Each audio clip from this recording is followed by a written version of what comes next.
السلام عليكم، لا تنسوا الاشتراك والضغط على الإعجاب لتشجيعنا على العطاء أكثر.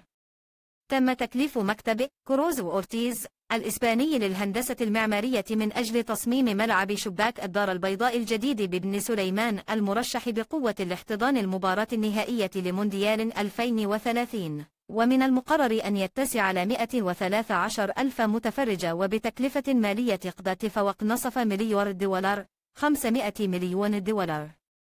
وذكر كروز وأورتيز أن هذا سيكون شباك أكبر مشروع تتولى تنفيذه الشركة في تاريخها، والتي أنشأت واندا متروبوليتانو ملعب أتلتيكو مدريد الجديد.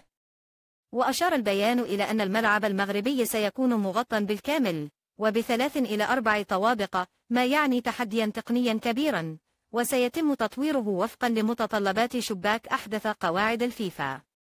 ونفذت الشركة التي تعمل من مكاتبها في إشبيلية ومدريد بإسبانيا ومن مدينة أمستردام الهولندية على مدار تاريخها جميع الأنماط البنائية للملاعب. وللإشارة، المكتب سبق له تصميم الملعب في 2018 بسعة 93 ألف مقعد، لكنه لم يكتب له الوجود بعد خسارة المغرب تنظيم مونديال 2026.